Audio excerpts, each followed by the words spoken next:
Assalamualaikum warahmatullahi wabarakatuh. Perkenalkan, nama saya Messi Mutiara Fadilah dari kelas manajemen D.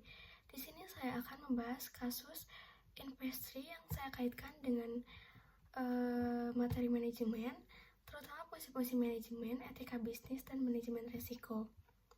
Investri adalah perusahaan fintech peer-to-peer lending yang berdiri sejak 2015 dan dikenal sebagai salah satu pionir fintech lending di Indonesia.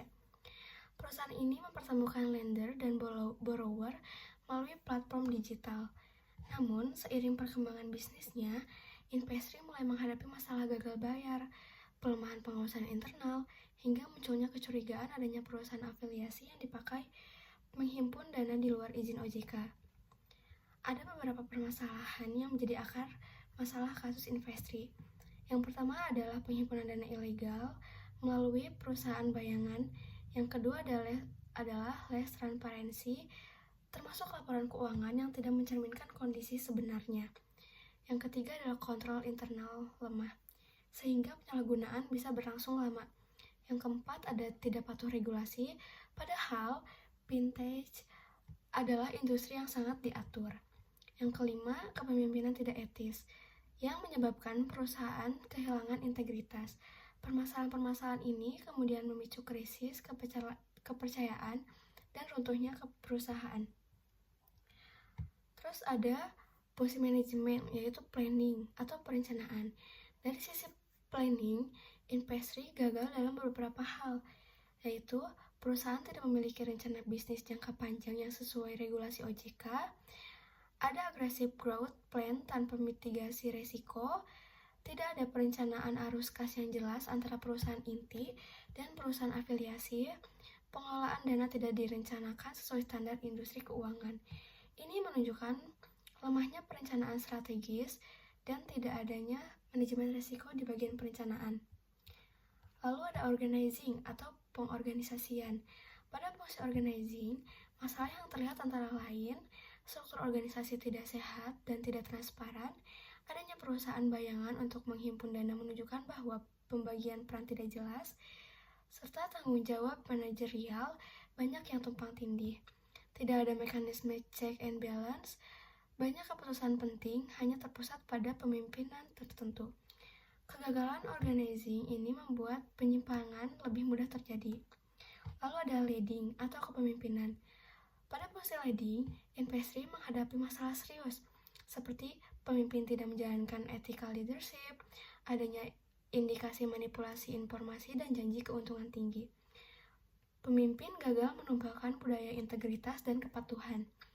Pengambilan keputusan lebih mengutamakan keuntungan jangka pendek daripada keberlanjutan perusahaan. Dalam manajemen, kepemimpinan tidak etis adalah penyebab utama kegagalan organisasi. Lalu ada controlling, pengendalian. Fungsi controlling adalah yang paling fatal gagal.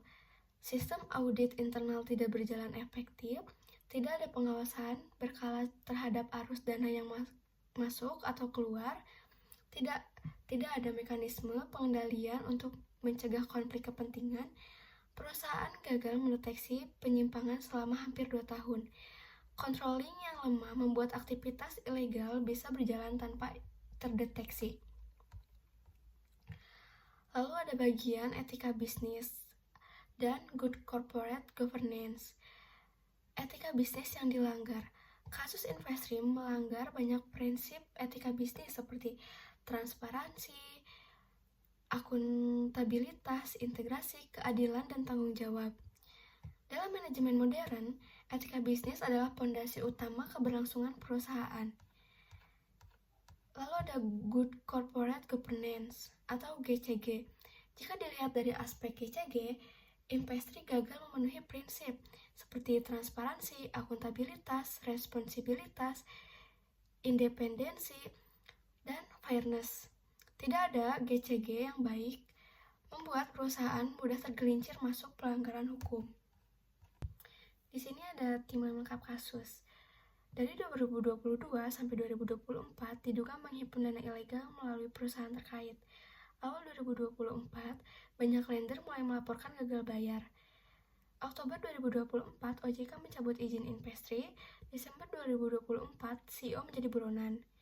Februari 2025, Interpol menerbitkan Red Notice. 26 September 2025, CEO dipulangkan dari Qatar dan langsung ditahan. Timeline ini menunjukkan betapa lamanya kegagalan pengawasan berlangsung.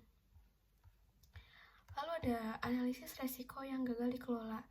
Investri gagal mengelola beberapa resiko utama, yaitu resiko kredit, resiko likuiditas, resiko operasional, resiko kepatuhan, dan resiko reputasi. Dalam manajemen resiko, kegagalan di satu resiko saja bisa menghancurkan perusahaan, apalagi 5 sekaligus. Pelajaran untuk perusahaan. 1. Kepatuhan regulasi adalah wajib, bukan opsional. Kedua, perusahaan harus menerapkan GCG secara konsisten. Manajemen risiko harus berjalan setiap hari. Pemimpin harus memiliki integritas tinggi, dan yang terakhir adalah struktur organisasi harus jelas dan transparan.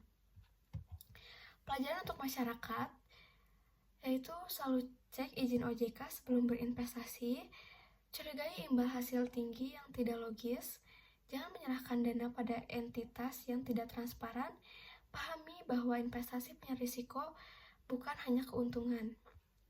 Kesimpulan dari kasus tersebut adalah kasus Investri adalah akibat dari kegagalan manajemen dalam perencanaan, perorganisasian, kepemimpinan, dan pengendalian.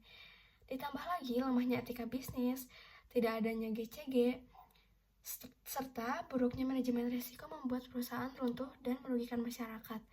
Kasus ini menjadi pengingat bahwa manajemen bukan hanya teori, tetapi harus benar-benar diterapkan agar perusahaan dapat berjalan dengan sehat dan berkelanjutan. Itu saja yang bisa saya sampaikan dari kasus tersebut.